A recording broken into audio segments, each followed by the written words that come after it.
श्रोता प्रेमियों, मैं राम सागर शास्त्री आप लोगों के समक्ष रखने जा रहा हूं एक प्रसंग, रावण बाणासुर संवाद। देखिए, जिस समय सीता जी के स्वयंवर में नाना देशों के राजागण एकत्रित हुए और महाराज जनक ने सभा के मध्य में शिव के धनुष को रखवाकर यह प्रतिज्ञा की कि जो वीर इस धनुष का खंडन करेगा उसी के साथ सीता का विवाह होगा। आज लंकाधीश्वर रावण उस समय भगवान शंकर की पूजा कर रहा था। अचानक उसे अपशकुन होने लगे। उसकी बाईं भुजा और बाईं आंख फड़कने लगी। आंखों के आगे काले नाग नजर आने लगे। उसे ऐसा आभास हुआ मानो चारों दिशाओं में श्रृगाल रो रहे हैं, लंका पर गीध और कौवे मंडरा रहे हैं। ऐसा दृश्य देखकर उसकी आंखों में आंसू आ गए। अस्तु रावण हाथ जोड़कर भगवान शंकर से पूछने लगा कि शंकर भगवान, आज मुझको हुआ है क्या? बाईं भुज दंड आंख कान फरफराते क्यों? आंखों के सामने से छाए जात चकाचौंध, काले भयंकर बहुनाग नजर आते क्यों? चारों दिशाओं में रोते श्रृगाल बहु, लंका की ओर काग गीध मडराते क्यों? कहते हैं कमलू बेग, मतलब बताओ मोही, कारण ये कौन नैन नीर भर लाते क्यों? उस समय मंदिर में एक वाणी हुई कि हे रावण, मिथिलापुर में राजा जनक ने सीता का स्वयंवर किया है। उन्होंने प्रण किया है कि जो वीर धनुष का खंडन करेगा उसी के साथ सीता का विवाह होगा। कि सुन लंकेश वीर मिथिलापुर रंग भूमि, सीता के स्वयंवर हित जनक जी ने ठान की। तोड़ेगा चाप शिव शंकर का भूप जौन, वीरों में पाई जय ब्याही ले जान की। रावण आज विचार करने लगा, अगर यह बात है तो मैं अवश्य स्वयंवर में जाऊंगा और जनक की प्रतिज्ञा को पूरा करके सीता से विवाह करूंगा। कि अच्छा जनक का प्रण पूरा करूंगा मैं, हरूंगा वीरता करोड़ों बलवान की। कहते हैं कमलू दास मिथिलापुर जाऊंगा, लाऊंगा जानकी जय शंकर भगवान की। इधर तो रावण ने स्वयंवर में जाने का विचार बनाया और उधर सोनितपुर का राजा बाणासुर भगवान शंकर के ध्यान में मग्न था। अचानक उसकी समाधि भंग हो गई। उसने भगवान शंकर से पूछा कि हे प्रभु, अचानक मेरी समाधि भंग होने का क्या कारण है? भगवान शंकर की कृपा से आज उसे सारा रहस्य ज्ञात हो गया कि मिथिलापुर में सीता का स्वयंवर हो रहा है। लंकाधीश्वर रावण भी उस स्वयंवर में जाना चाहता है। अगर मुझसे पहले रावण वहां पहुंच गया तो वह अभिमानी अपनी मनमानी करेगा, इसलिए मुझे ये अनर्थ रोकना पड़ेगा। कि हो रहा स्वयंवर सीता का मिथिलापति की राजधानी में, जाने का है कि ना विचार उस लंका पति अभिमानी ने। घर पहुंच गया रावण पहले तो फिर अनर्थ हो जाएगा। वह पापी अभिमानी रावण मनमानी कर दिखलाएगा। अस्तु बाणासुर ने हाथों में गदा उठाई और स्वयंवर के लिए प्रस्थान कर दिया।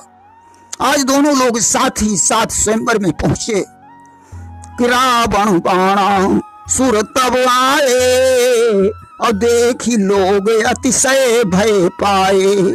आज रावण और बाणासुर को देखकर सारे लोग भयभीत हो गए कि सकल परस्पर करहीं विचारा, अवधों का रची कर तारा।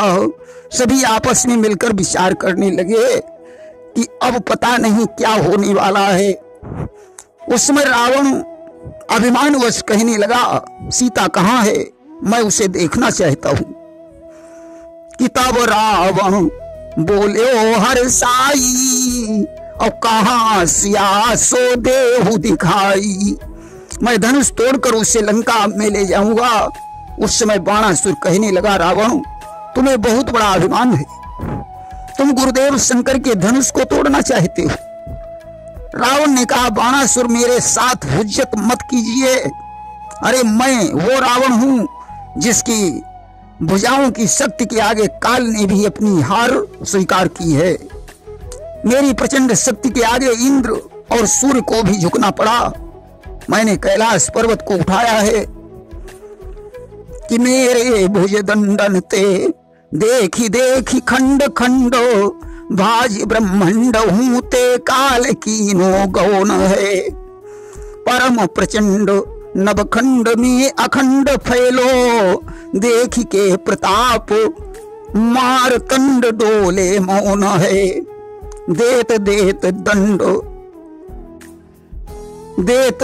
दंड धननाथ भय द्रव्यहीन, सुनत को दंड चंद्र इंद्र मानो जौन है।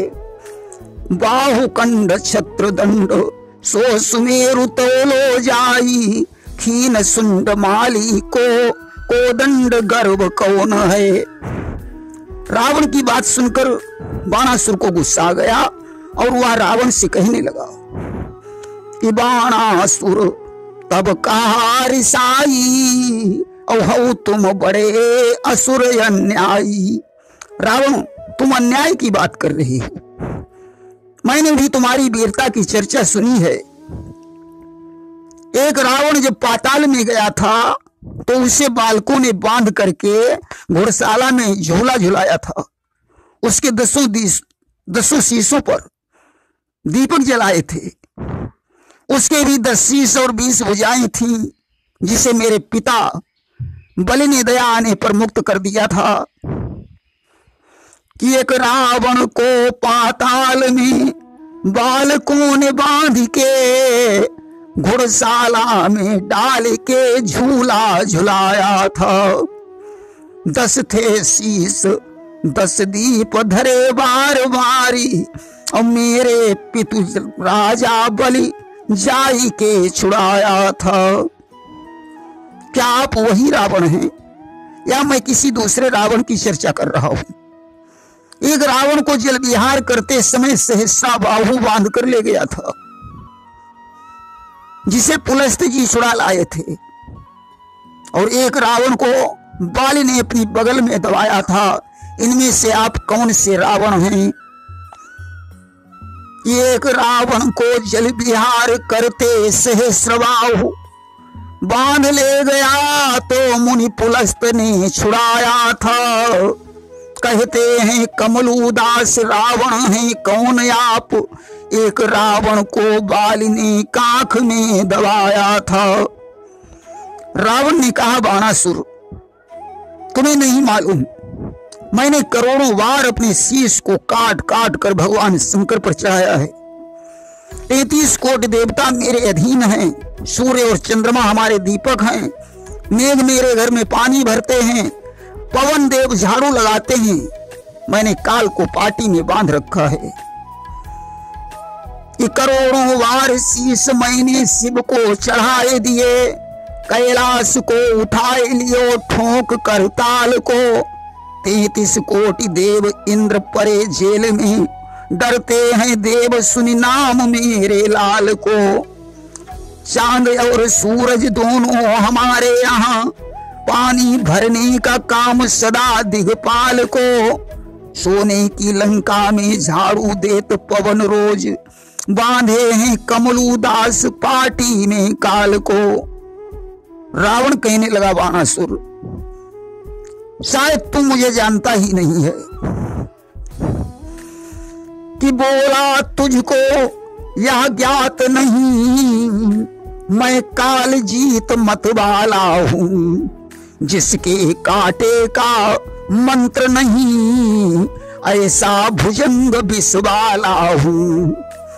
मेरी इन बड़ी भुजाओं ने पर्वत कैलाश उठाया है। यम इंद्र कुबेर वरुण मंडल इन बाणों से थर्राया है। श्री सूर्यदेव संकेतों पर पूरब से पश्चिम जाता है। इच्छा पर मेरी पवन देव ठंडाता है, गरमाता है। मुझसा पंडित मुझसा योधा त्रिभुवन में और न दूजा है। अपनी शीशों को काट काट शंकर को मैंने पूजा है। आज रावण की बात सुनकर बाणासुर को क्रोध आ गया। उसने कहा, लंकेश, तुम अपनी वीरता की बार बार प्रशंसा करते हो। मेरे पिता बलि ने भगवान विष्णु को दान दिया था। उनके जैसा कौन दानी हुआ, परंतु मुझे कोई अभिमान नहीं है कि सुन लंकेश, 10 मुख से तू बार बार अपनी वीरता के गुण करते बखान हो। एक समय विष्णु जी वामन को रूप धारी राजा बलि पास गए मांगन को दान को। मेरे पिता राजा बलि विदित जहान ने दीनों जो दान श्री विष्णु भगवान को। कहते हैं कमलू दास कहो ना किसी से कियो, नहीं आज तक कियो मैंने अभिमान को।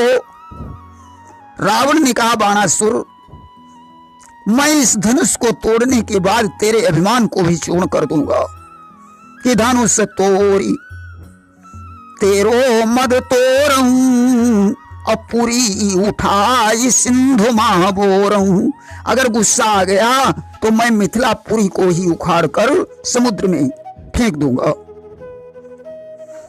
यस कही धनुष उठावन लागा, अब उठो न तब कहा बाण भागा। ऐसा कहकर रावण धनुष को उठाने लगा, परंतु धनुष हिलाए से नहीं हिला। तब बाणासुर ने कहा, रावण, कैलाश पर्वत उठाने वाली शक्ति कहां चली गई? तुम्हें सौगंध है धनुष को तोड़ कर ही जाना, और मैं धनुष को तोड़ने नहीं आया हूं। अपने गुरु के धनुष का खंडन मैं कैसे कर सकता हूं? बाणासुर ने आज धनुष की परिक्रमा की और प्रणाम करके वहां से चला गया। कि ऐसा कही धनुष प्रदक्षिण करी के, बाणासुर निकस्यो मोद भरी के। इधर रावण जब धनुष को नहीं तोड़ पाया तो उसने सोचा, मैं सीता को यूं ही पकड़कर लंका ले जाऊंगा। कि भई से लई जावहूं सिया वहीं, और भई आकाशवाणी या तवहीं। उसी समय आकाशवाणी हुई कि हे रावण, तेरी लंका में आग लगी है, कुंभकर्ण सो रहा है, आग बुझाने वाला कोई नहीं है। आकाशवाणी सुनकर रावण दुखी हो गया और उसने सोचा, पहले लंका की आग को बुझाया जाए, इसके बाद देखेंगे। अवस कही तुरंत गयो असुरारी, भय सभा के लोग सुखारी। ऐसा कहकर रावण लंका को वापस चला गया। अब तो सभा के लोग प्रसन्न हो गए। सजनों, सीता स्वयंवर में कवियों की भिन्न भिन्न कल्पनाएं हैं। गोस्वामी तुलसीदास जी ने एक चौपाई लिखी है कि रावण बाण छो नहीं चापा, अवारे सकल भूप करिदापा। रावण और बाणासुर ने धनुष को हाथ नहीं लगाया, बाकी सारे राजागण अभिमान होने के कारण धनुष उठाने में असमर्थ रहे। यहाँ बाणासुर ने रावण को बताया था कि इस धनुष को जो विष्णु का अवतार होगा वही तोड़ सकता है। तब रावण ने राम की मस्तक रेखाओं का अवलोकन किया और भविष्य बताकर लंका को वापस चला आया। सजनों, इसके बाद भूप सहेस 10 एक ही बारा, लगे उठावन टरई नटारा। 10,000 राजाओं ने धनुष उठाने की कोशिश की, परंतु हिला तक नहीं पाए। उस समय जनकराज की आंखों में आंसू आ गए और वे सीता को हृदय से लगाकर कहने लगे कि हे सिए, अनेक प्रयत्न किए, पर कर्म की रेख मिटा ना सके। रंगभूमि अनेकन भूप जुरे, धनु कोटि में भूप हिला न सके। विपरीत विधाता भये हमरे, हम द्वार पे डोली मंगा न सके। दुल्हन का साज सजाया सभी, पर मांग तुम्हारी भरा ना सके। हे सीते, मुझे क्षमा करना, मैंने तेरे विवाह का सारा प्रबंध किया, परंतु विधाता के आगे हार गया। हे देश देशांतरों के राजागणों, अपने अपने घर चले जाइए। मुझे विश्वास हो गया है कि इस पृथ्वी पर कोई वीर नहीं रह गया। उस समय लक्ष्मण को क्रोध आ गया और उन्होंने कहा, क्या कहते हो जनक, पृथ्वी पर कोई वीर नहीं रह गया? अगर रामचंद्र की आज्ञा मिले या गुरुदेव मुझे आज्ञा दे दें तो मैं इस धनुष के सैकड़ों टुकड़े करके तुम्हें दिखा सकता हूं। राम ने लक्ष्मण के क्रोध को शांत किया और गुरुजी के आदेश को पाकर धनुष का खंडन कर दिया। इस प्रकार जनक की प्रतिज्ञा को पूरा करके सीता के साथ विवाह हो गया। प्रेम से बोलिए वृंदावन बिहारी लाल की जय।